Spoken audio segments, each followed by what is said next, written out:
महाभारत का युद्ध क्यों हुआ? इसके पीछे कारण हर कोई जानता है। महाभारत की कहानी एक स्त्री के मान सम्मान पर आधारित है।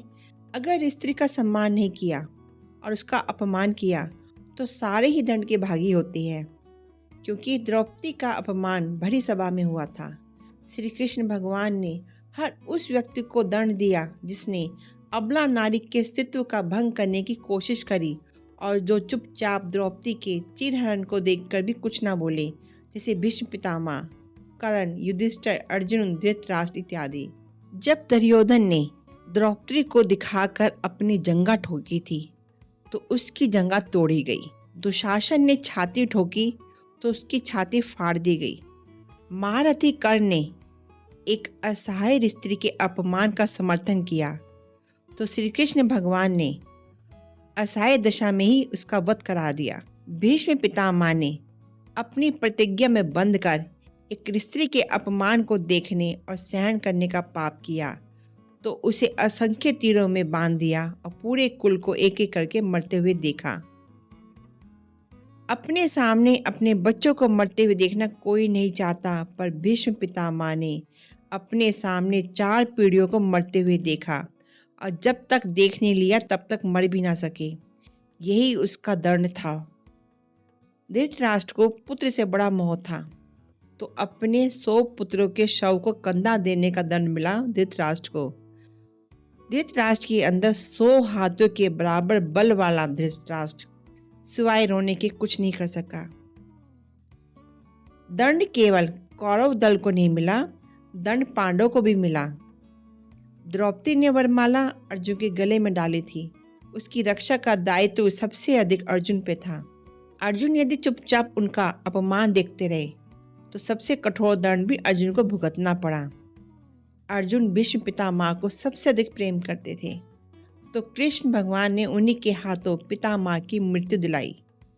अर्जुन रोते रहे, तीर चलाते रहे और अपने ही हाथों अपने भाइयों की हत्या करते रहे। उस गलानी से अर्जुन कभी मुक्त नहीं हुए और जीवन भर तड़पते रहे कि उसने अपने हाथों से अपने भाइयों की हत्या कर दी। यही उसका दंड था। युधिष्ठिर ने भी स्त्री को दांव पे लगाया था, अपनी पत्नी को, तो उन्हें भी दंड मिला। कठिन से कठिन सिचुएशन में भी सत्य और धर्म का साथ नहीं छोड़ने वाले युधिष्ठिर ने युद्ध भूमि में झूठ बोला और उसी झूठ के कारण उसके गुरु की हत्या हुई। यही एक झूठ उसके सारे सत्यों पर भारी पड़ा। धर्मराज के लिए इससे बड़ा दंड क्या होगा? दुर्योधन को गदा युद्ध स्वयं बलराम ने सिखाया था। एक अधर्मी को गदा युद्ध की शिक्षा देने का दंड बलराम को भी मिला और उसके सामने उसके प्रिय शिष्य दुर्योधन का वध हुआ और चाहकर भी कुछ ना कर सके। और उस युग में सिर्फ 2 योद्धा ऐसे थे जो अकेले सबको दंड दे सकते थे, स्वयं श्री कृष्ण भगवान और बलराम। पर कृष्ण भगवान ने ऐसे कुकर्मियों के विरुद्ध शस्त्र उठाने से इनकार कर दिया और बलराम को भी युद्ध में उतरने से रोक दिया। लोग पूछते हैं कि बलराम का वध क्यों हुआ? यदि बलराम का वध नहीं होता तो द्रौपदी के अपराधियों को यथोचित दंड नहीं मिलता। कृष्ण भगवान ने युद्ध भूमि में विजय और पराजय तय करने के लिए नहीं उतरे थे। कृष्ण भगवान ने द्रौपदी के अपराधियों को दंड दिलाने उतरे थे।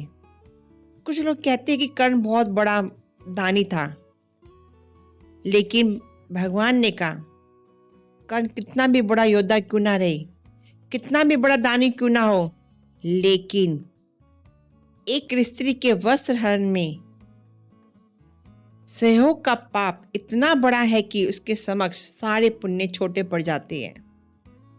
द्रौपदी के अपमान में किए गए सहयोग ने सिद्ध कर दिया कि बहुत ही पापी था और उसका वध करना ही धर्म था।